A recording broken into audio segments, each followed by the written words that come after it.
Chapter 12, Darker Days. In 1965 the unsteady feeling at Woodmont persisted. We were traveling less, and the banquets were not as exciting as they once were. I was happy because I was finding my place at school. I was on every sports team with my best friend, Kenny, and my boys. I even joined the Boy Scouts. Father let me attend their annual summer jamboree. While I was away from the movement, I got to do things just like the other children. I jumped off the cliffs at a swimming hole and swam around with my shirt off. Just like everybody else. At Woodmont, Father had been talking less and less frequently, even to me. He didn't stand to speak before they played his old sermons anymore either. In late summer, 1965, he started missing the banquets, then, by the first week in September, he stopped coming altogether. "Where's Father?" I asked Happy. He shrugged. "Is he sick?" I asked. "Father doesn't get sick. He's God," a follower replied. Everybody around the table was quiet during the meal. The feast seemed hollow without Father there to bless the food. Finally, on the morning of September 11th, Happy came to my room and woke me up. "Something happened, Tommy," he said.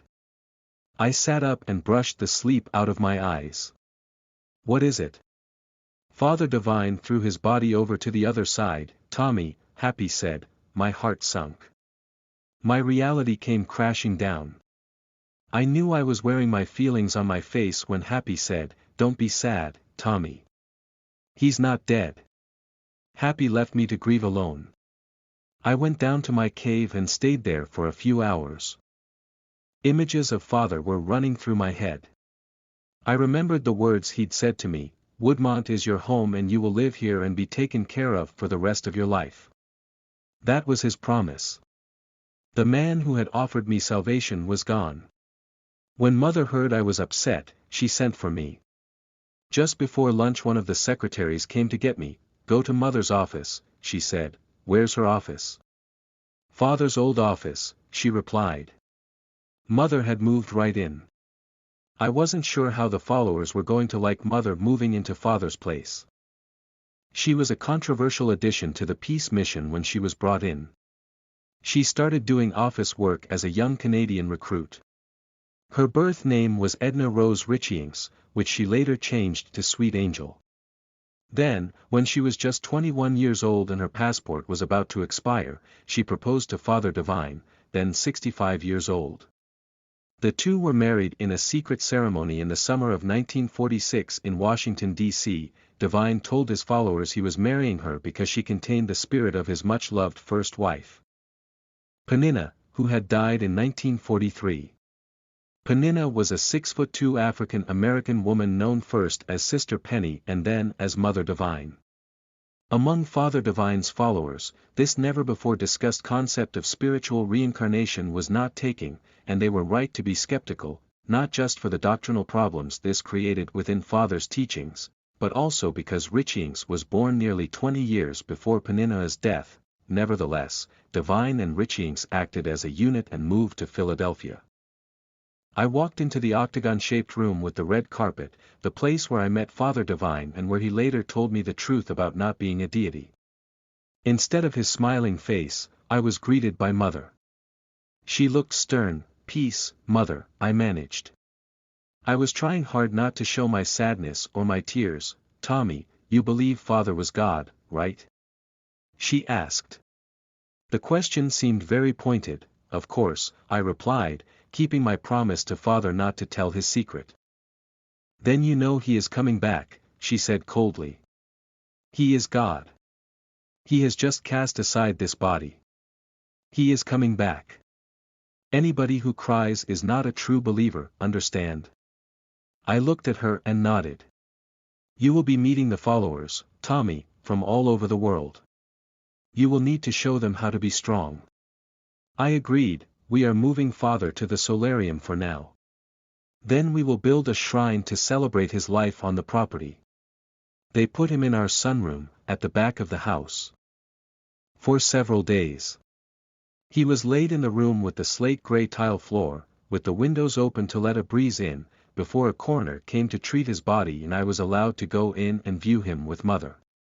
When I saw with my own eyes that there was no life left in him, I felt hollow, as if a piece of my soul had left.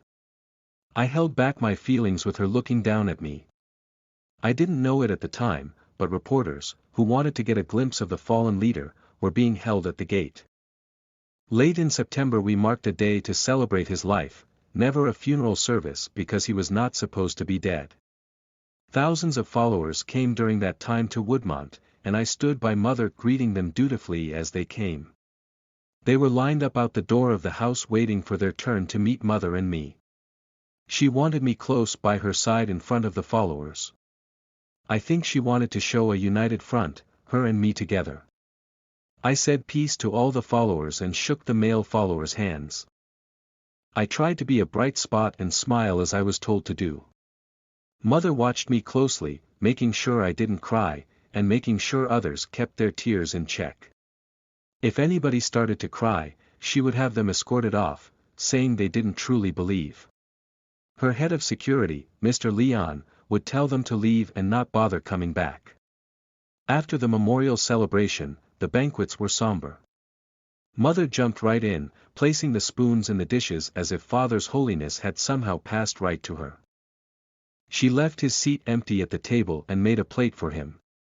In that way, at least, she honored his memory. The once three-deep seating had grown sparse. Some people, like Mississippi St. Mary Bloom and Miss Dorothy Darling, were growing more animated. I think they thought they were about to be promoted. Nobody was prepared for what was really about to happen. Changes came quickly.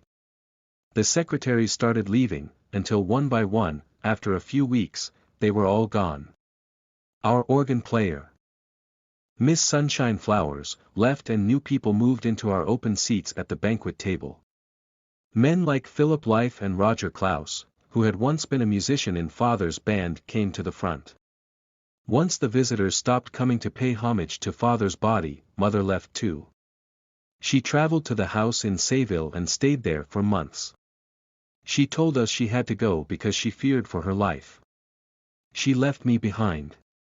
A handful of followers were still there, and I still had Happy, but in reality, it sucked. Happy quietly told me about what was going on in the movement. She's selling off the hotels, he said. He got his news from his sister in the city. People are being kicked out. Some of those people lived there since the 20s, and now they got no place to go. That's not right, I said. That's not what Father wanted. Happy continued, and people are getting nothing. Other people are moving out. Mississippi St. Mary Bloom is moving to Broad Street. That's where some of the secretaries went. Does she want to go? I asked. She said it's for the best. Even Happy didn't seem like himself anymore. Everything was falling apart. All the properties we had visited and all of the people we had met were disappearing from the movement. Meanwhile, all of their money ended up right in Mother Divine's coffers at the Palace Mission, the incorporated name of the Peace Mission. Nobody who lived in those properties was getting a share for their work, and some of them were so desperate for a place to go. They turned to Jim Jones of the People's Temple. He was in the early stages of forming his own communal living church. He was trying as best he could to copy Father's model, but not finding quite as much success. He was just getting started and an idea had come to him to try to form a new colony somewhere outside the United States. People from the Peace Mission remembered him from his visits years before and turned to him as their new Messiah. The sudden change made me feel like I had when my mom had abandoned me in that hotel on Broad Street all over again. Again, the rug was being pulled out from under me, and my life was becoming uncertain. I went through the motions, greeting followers and attending banquets, but nothing felt important anymore. When Mother returned from Sayville in the summer, I hoped she would give me some guidance. When they lay the foundation for Father's shrine, I want you to lay the first stone, she said. I would like that, I replied. How were things while I was away? She asked. Quiet, I said. I'm really looking forward to school starting again. I can't wait to tell Kenny all. She cut me off. I don't want you going to school anymore, Tommy. What? I said loudly. I wanted to yell, but it was not allowed, there are too many girls at school. But I have my friends. I have. You are going to boarding school, where you can be better managed. But what about my friends? I begged, she didn't respond. She dismissed me and told me that was all. When I got back to Happy I begged him to do something. Everything has changed, Tommy. He said, but, what about my friends and sports? There's nothing I can do, Tommy. That June, Happy drove me to Church Farm School in Powlett, Pennsylvania. When I saw my entrance paperwork, my heart sunk. On the line that asked for the name of my father, instead of writing the Senior Tomas Garcia or Father Divine, the school simply wrote unknown.